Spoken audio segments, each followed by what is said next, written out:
As I was stating, Your Honor, just shut the f*** up because you wasn't even there. Guilty, guilty, guilty. Shh, what he doesn't know is that I have this courthouse cheat code.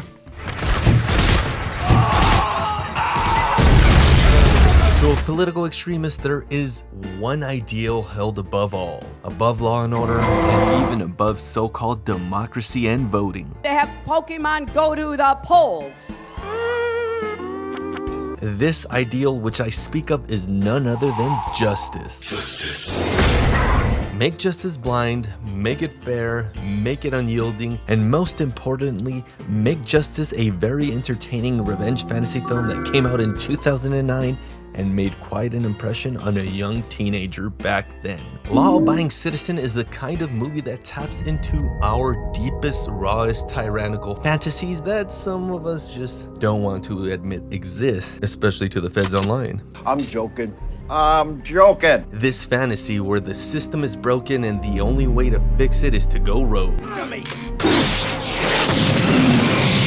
Relatable, right? I mean, you ever have a unconstitutional zoning law stopping you from building your dream muffler shop? So now God's will be done through me. Or in this movie's case, even worse, just trying to seek justice for the unthinkable tragedy of a violated family, only to be stonewalled by political ambition and plea deals. This film doesn't just expose that frustration, it weaponizes it, and boy does it look good. Like for reals, imagine if the Punisher didn't stop at the mobsters, but turned his wrath towards the corrupt cops, the courts, and the entire justice system.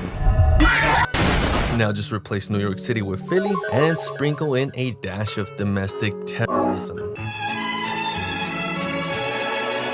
And finally, crown King Leonidas himself as the vessel of unrelenting fury. This is Sparta!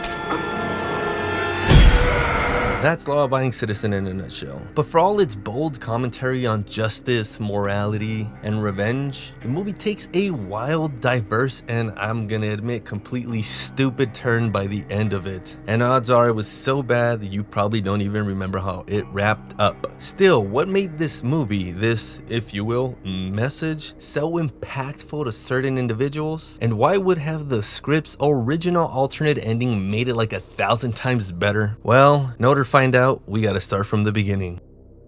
Right off the bat, the movie starts off with a happy family cliche when it is interrupted by a random home invasion by these two criminal home invaders. That quickly escalates to the main bad guy, Clarence Darby, violating the main character's Clyde's wife and kid, along with leaving Clyde to sleep into eternal darkness. And man, these dudes really did all that for some whack-ass candles, SMH. But it is Darby's violation of Clyde's wife and little girl that really leaves him thirsting for justice. Like, I'm pretty sure it would for you or me or anyone, to be honest. That's why some of the best medias out there are about getting revenge for your wife and little girl. You did what you had to do. Protect your family. That's the only thing that matters. Unfortunately for Clyde, he gets a prosecutor, Nick Rice, who really cares about rising up the judicial career ladder. And I hope he doesn't fall. It is here where the film portrays an annoying and at times very unfair judicial system. The ethics of the justice system and the people in it, because most times they're not that fair and unbiased. They're imperfect, and they're definitely not as virtuous as they should be. Here we got Django Unchained trying to make a plea deal for this family violator just so he could keep his conviction rate at 96%. You wouldn't want to jeopardize your 95% conviction rate. It's actually 96. In essence, making Clyde's political extremist rate at 101%. Afterwards, Nick tells Clyde that his family slayer is only gonna get like 4 years for snitching on his lesser violent accomplice. Fucking stop! Let's go! Making this one of the most cold-hearted facts about the justice system. Plea deals for murderers. After that court session, Nick truly sees how shitty the man he made a plea deal with really is. And after that, he's politicking a bit and shakes hand for a newspaper picture. All the while, Clyde watches this in the distance, fueling his extremism against the justice system. 10 years later, Nick has a happy wife, family, a big house and all. But he's out here still trying to climb the ladder on his political career and is on his way to see out the execution of one of Clyde's home invaders. This goes horribly wrong and Rupert ends up dramatically suffering before passing. But I swear to God, I didn't kill those people. I'm innocent.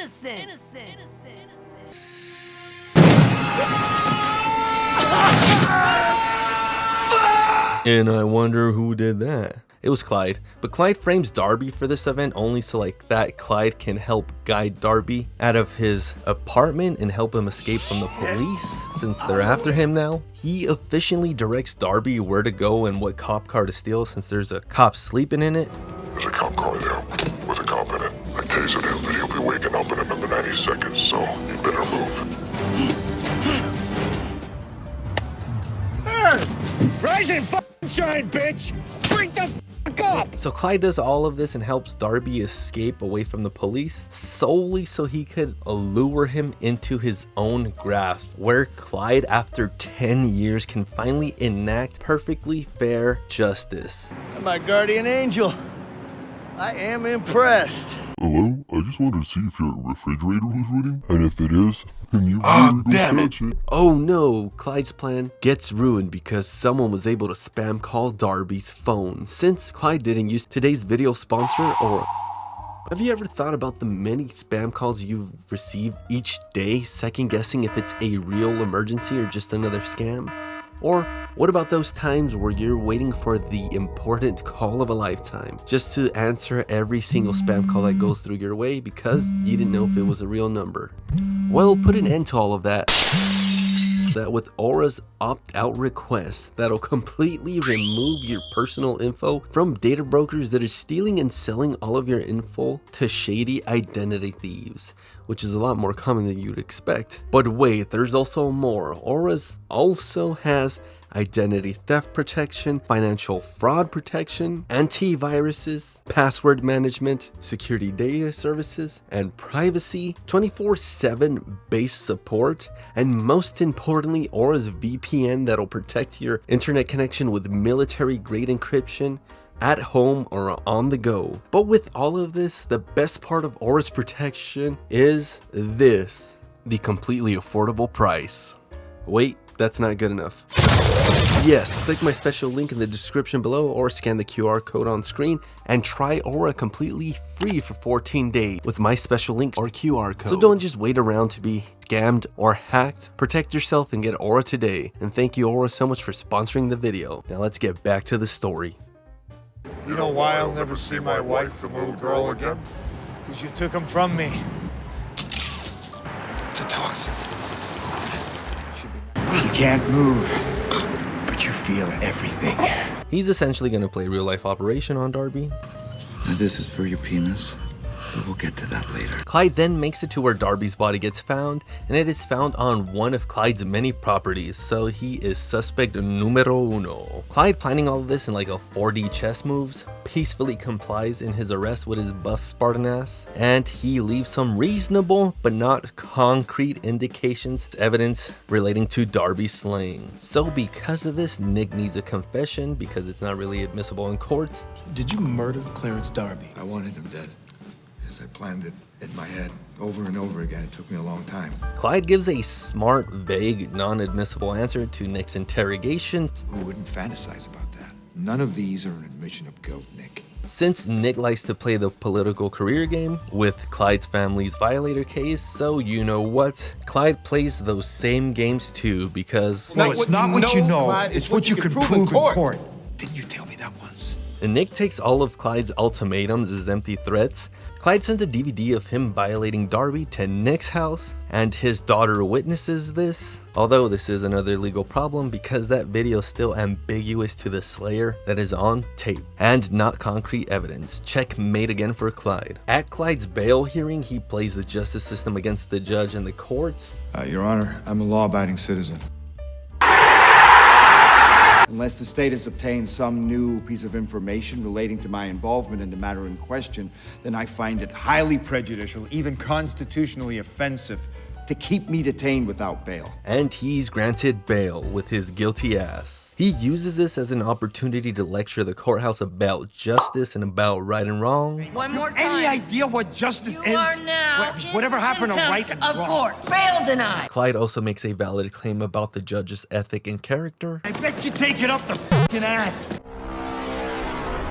Later that day, Clyde confides a bit with Nick, but then agrees to confess to both murders in their entirety. Although Clyde has another trick up his sleeve, since he kidnapped Darby's original lawyer from 10 years ago, and will give up the location if and only if Clyde gets a dank ass meal. In agreement, Clyde also put some strict ass measures on his request. So for lunch, I would love a 20-ounce porterhouse steak, pommes frites, asparagus, butter squash. Bring me my meal and my music at 1 o'clock exactly. 1 o'clock, Nick. So with that, they somewhat abide by his agreements, but are carelessly late with Clyde's food. Fuck him, Nick. Let him wait. And my boys, let me tell you about this very iconically graphic scene, which I cannot show here on YouTube, so head to my Patreon. But first off, the food looks and sounds immaculate. And also, Wolverine's bone claws are a lot more realistic and practical than you'd think, but we'll get to that later. The rest of the justice officials and the detectives go to the location that Clyde gave them, where... Reynolds! He's dead!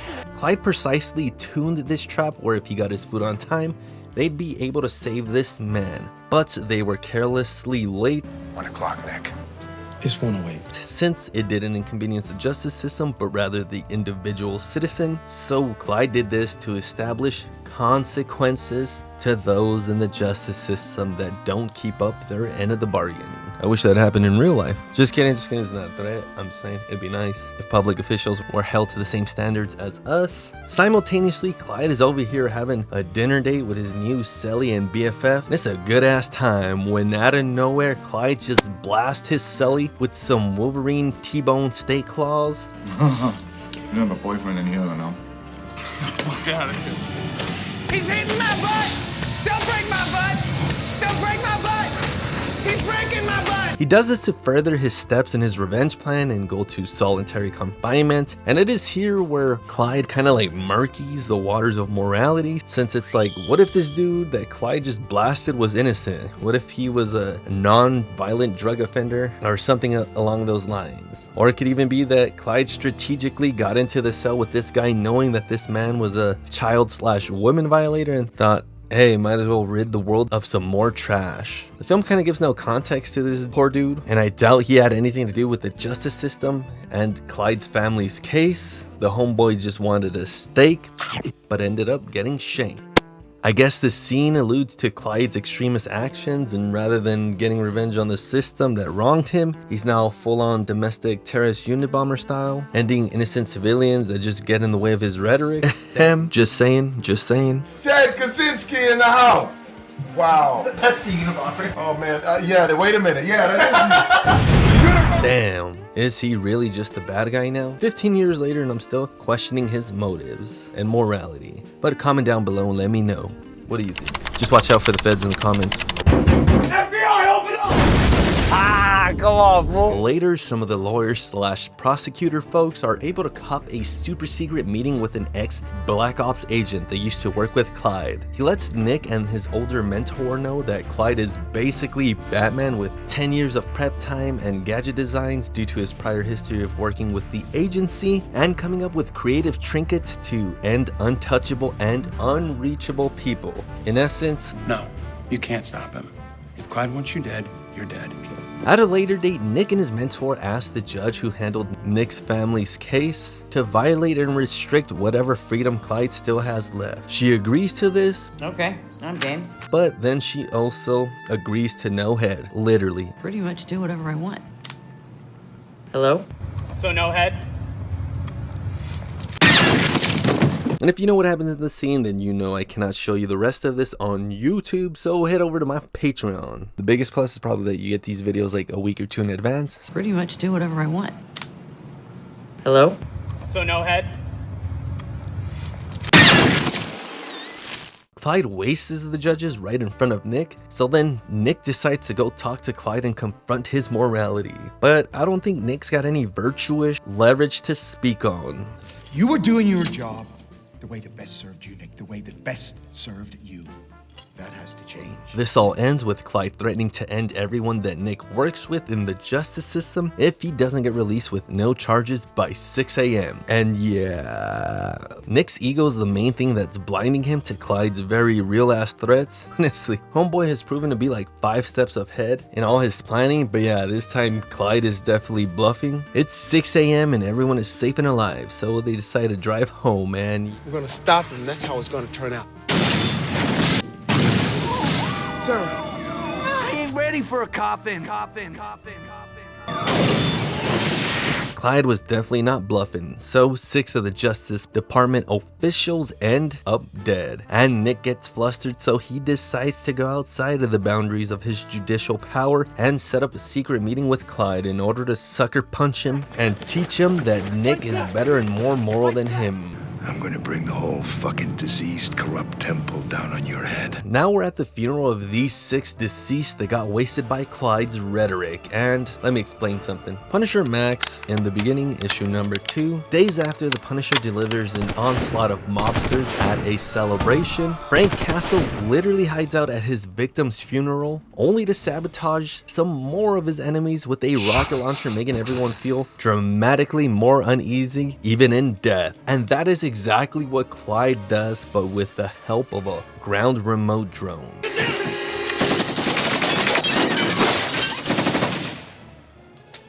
No, Nick!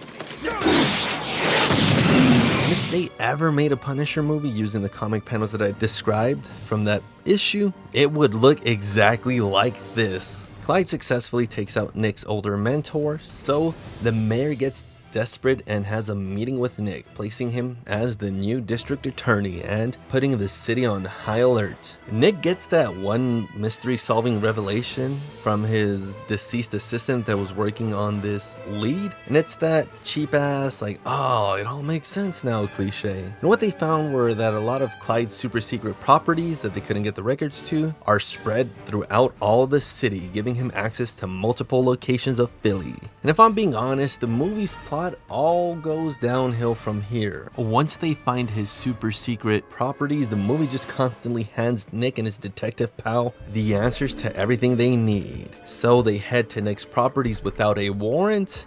What about his civil rights? Fuck his civil rights. And they find Clyde's super noticeable badass 1962 Cadillac that he had when they first arrested him that I neglected to point out earlier in the video. But yeah, they spot his car, meaning that Clyde must have been driving this noticeably badass car the whole time he was getting out of prison, because that's literally what he's been doing. I'll explain later. But again, back to the argument, he must have been driving this noticeably badass car all over town to do his evil deeds around the city, and no one noticed him when he was like Philly's public enemy #1. Like really, he's a master planner, so why couldn't he just get like a shitty 2002 Toyota Camry or one of the most common cars ever? For example, like a Nissan Altima. Oh, never mind, he'd get pulled over a lot. If you know, you know. And from this part on in the movie, they even find a super secret goofy door that leads into the prison cells with that El Chapo like underground tunnels. And I wonder if they also found any chosen people in those tunnels. Just kidding, just kidding. But his super secret prison tunnels even lead to a bat cave inside of the prison, where the movie has Clyde, who has like this 200 plus IQ assassin master planner that's been meticulously planning for like 10 years without a hiccup. And the movie has Clyde just have his plans and hints to his next steps, laying out in the middle of the bat cave for anyone who finds them to see. This clipboard that they're holding might as well be the script to the ending of the rest of this film. Take a second to really reflect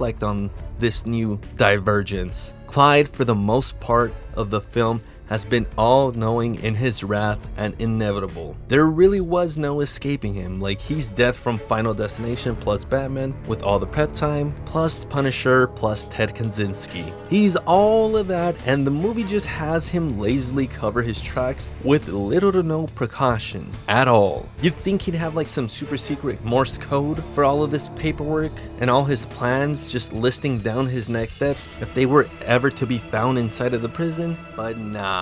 So what's Clyde's big plan? Well, it is literally to blow up City Hall with the mayor in it, and he's going to do this and bypass the city lockdown and City Hall security by working a 9 to 5. Almost. What happened to your eye? Long story.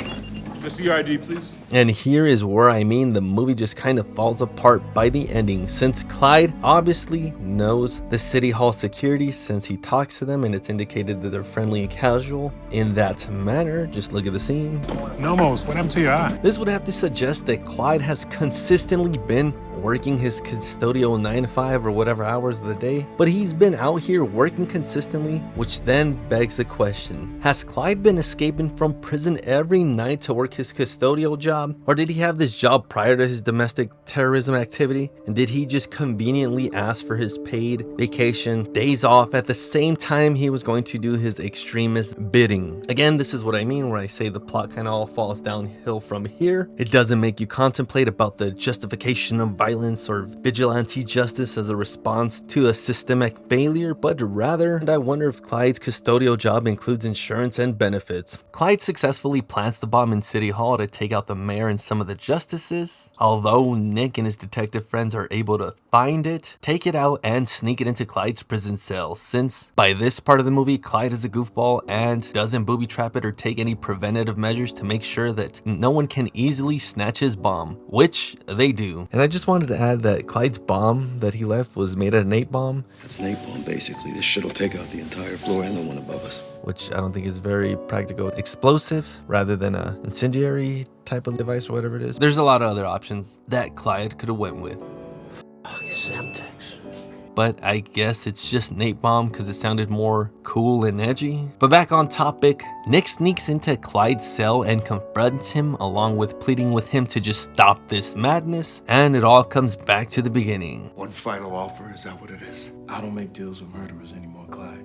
You taught me that. Clyde decides to still blow up City Hall, not knowing that Nick placed a bomb under his bed. And this Spartan accepts his fate with some cool ass looking visuals. And I don't know if that's necessarily how napalm works. It kind of looks like they just lit up and ignited some cheap ass gasoline, like in a bonfire, but it's still a badass shot. Nick gets to go home to his family, which is a subplot I kind of neglected for this video, but yeah, Nick neglects his family for justice and all that. It wasn't really important since by the end of the movie, it's literally just Nick making it on time to his daughter's musical recital. And what? Does Nick immediately go to his daughter's music recital after I'm pretty sure committing some voluntary murder? You know what? Or at the very least, manslaughter to a specific degree? This man is an intellectual of the justice system, so pretty sure he knows that this isn't really a free pass for him. Like, he did voluntarily and knowingly end a man's life. But he's on the government side, so I'm pretty sure they'll take care of their own, even though Nick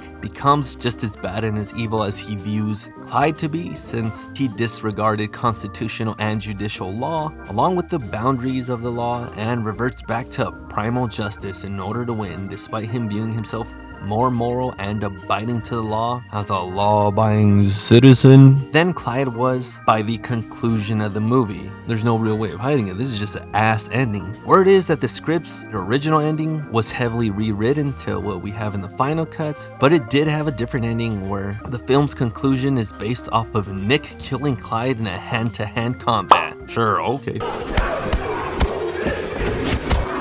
Which leads to Nick being arrested and making a deal with the new DA, thus making him in essence the same in his extremist actions as Clyde was, to which would have been a much more better ending than him just melting a man with napalm and then casually going to his daughter's recital with a cliched happy ending. But what do y'all think? Regardless, this film is still a great one, and it is obvious why it's so beloved by you-knows-who's. It does what a lot of people dream of, at getting back at an unjust and unfair system that is so powerful that it'll just destroy most of us if we even wanted to challenge it. They'll deny you of your constitutional rights and break every law in the book if they cannot fairly defeat you or silence you in a court of law. But now, after viewing this movie and gaining the inspiration from it, it is time where you can make a difference, or you can rise up, and now it is your time to I'm just kidding, obviously. If there's anyone from YouTube as a worker reviewing this is obviously political / commentary satire. I'm joking.